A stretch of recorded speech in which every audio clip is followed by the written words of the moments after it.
Welcome back to Society Case Files. My name is Robert, and today I wanted to talk about the Diablo 4 Season 9 experience I just had. If you like this kind of content and you want to see more, please subscribe to the channel and hit the notification bell. Otherwise, we'll dive right in. Basically, I decided to play the season a little bit late, not as late as that one time where I tried to get the crow.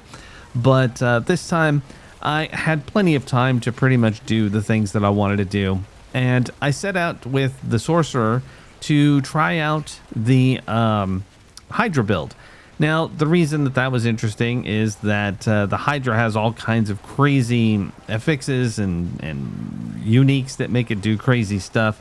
And the content you're seeing on the screen is with the optimized gear setup for it. I mean, the only thing I couldn't do was make it even more powerful because I couldn't quite find an ancestral version of the key amulet, which is this Ophidius thing. Anyway, it's an amulet that basically, instead of giving the Hydra more heads, it just makes it bigger and do more damage. So it's pretty absurd. It turns it into a kaiju. It's really quite funny. And according to a lot of videos that I've seen, Season 10 is going to nerf the Hydra build. So this might have been the last time for a while that Hydra build will be as effective. Now, I found out something yesterday, or at least I came to the realization that I have only ever played the Sorcerer, the Necromancer, and the Rogue in Diablo 4. I have only dipped my toes into the Barbarian. I played through like 10 levels and didn't really click with it, and that was not a fair assessment at all. I'm not saying that I did a great job trying it, and I haven't even really made a Druid per se. So as far as that's concerned, it's interesting because each time I've come back, those two characters, the Druid and the Barbarian, are generally at the low end of the tier scale according to, different websites and stuff. Of course, I don't know if that's always true, that whatever they're specifically speaking about, it could be anything really. I mean, they could just not be able to push as hard into the pit or whatever the case may be. I haven't really gone there, but I've always been drawn to the Rogue primarily, and quite often I've played that character in seasons, so it was neat to revisit the Sorceress. One of the reasons that I played her before was the stupid gravitational lightning balls that you could get around your character that would just obliterate everything. That was really hilarious. But much as I've enjoyed this, I do have to say that just summoning the Hydras and running around was a little bit passive. It's cool because, as you can see, you just run around and cause pure havoc. But to me, it also feels a little bit like I don't know. It's kind of like the old days when you'd play a Necromancer in Diablo, and the Necromancer's minions would just tear into a room and kill everything before you even saw it. And of course, getting up to the levels that I'm playing here, where you're running around in some of these crazier, like, I know I'm only on Torment 2, but still, there's a lot of mobs there. And then in a moment, I'm going to show some pit shots. And those pit plunges in Torment 4 are just absurd. I mean, you don't really even see what's going on. You're causing so much havoc on the screen. There's just so many things happening. And basically, your best bet is to try and stay off of groups so that you don't get one-shot killed by something you can't even see happening. And I think that's one of the interesting things about Diablo is that as you play more and get further in the game, it gets to the point where you don't even necessarily have the opportunity to pay attention or be strategic. You're just basically relying on your ability to get out of the way instinctually, and if you can, then you survive, and if you don't, then you get one shot. Now, that's probably not true for every character. It has been for mine. My characters tend to be glass cannons, and that's on me. I think it's kind of fun that way. I don't necessarily mind dying too much. I have found that there's this stone you can make with the Heraldric thing that summons these jewel guardian dudes. They've been annoying because I forgot about them like twice and walked away from the screen at the end of a dungeon and come back and been dead because they popped in and murdered me. Totally sucked. But other than that, I don't know. I finally engaged with all of the different systems. I finally used runes. They're amazing.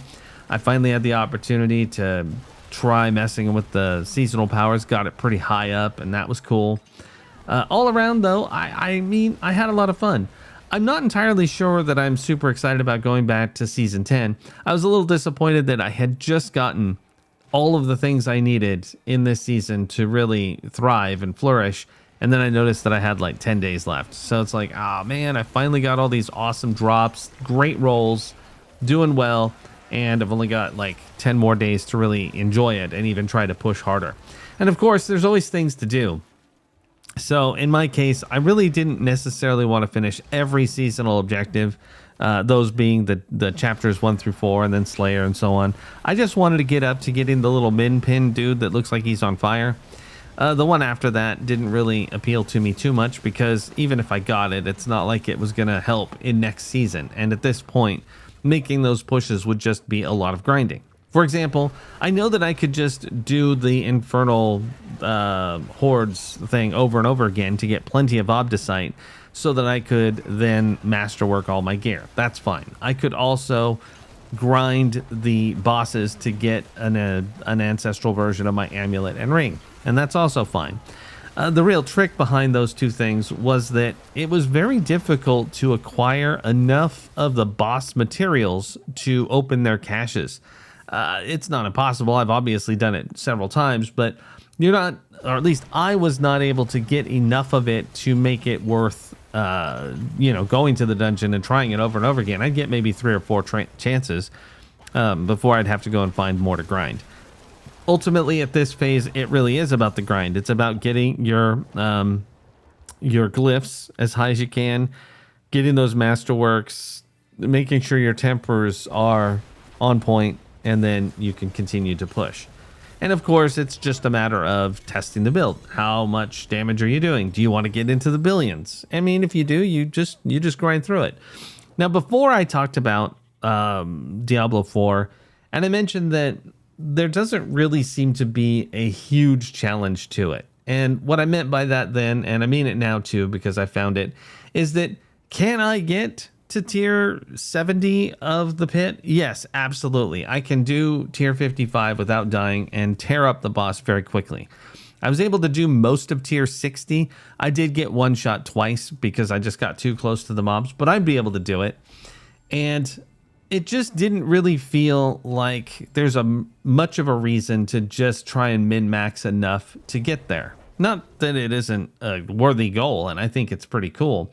It's just that for me, I didn't feel that drive as much. When I got my cosmetic stuff and all that other good, all those other things, I was just to the point where I was like, I think that I could probably be done.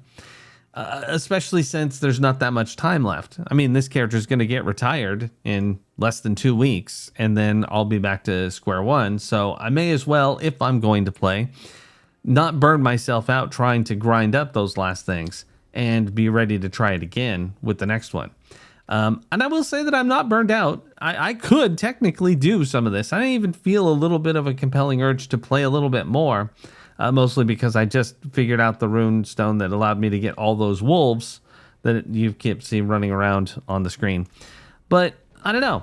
For me, I guess I just want to want more and not necessarily be exhausted. Plus, later on today, as of this filming, Borderlands 4 comes out. I haven't decided if I'm going to try it yet, but probably will. And if so, then I don't necessarily want to be distracted by Diablo. Plus, tomorrow, the big patch for Dune Awakening comes out, and that has some story stuff, supposedly.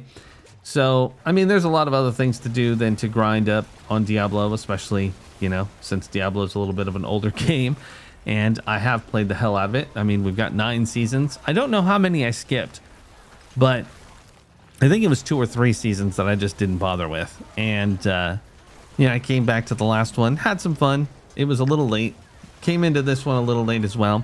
It would be kind of nice to start at the very beginning of the season and really experience it properly. Get up and be able to, push the 200 point Paragon. I've done that before in a season that I was able to start more from the beginning and not feel as burned out. But I don't know. I don't know what to think about Diablo. I mean, there's so many other options now. There's Path of Exiles 2. I thought I saw another game that was trying to vie for attention.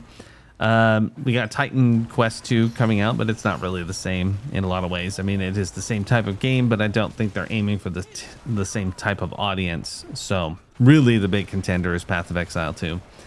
But I'd be curious to know what you think. Have you played Diablo 4 this season? Are you looking forward to next season? There's a whole lot of changes coming, and it should be very interesting to see how they play out. They've been making a lot of adjustments here and there, which is really coming back to my live service discussion I did in another video where I talked about the fact that this game barely resembles what happened at launch. I mean, the leveling system is different, the way that you store gear is different, the types of gear you get is different. It's crazy.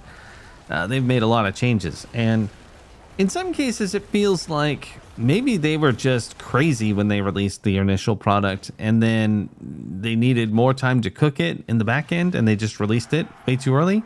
I don't know. I've been thinking about that for some of the games that have changed so dramatically. It's like maybe you should have spent some more dollars on research and gotten more people involved to talk about it. Maybe let some people play it internally more. I don't know. What do you guys think? I'd love to hear your comments. Let me know. But this is Robert with Society Case Files signing off.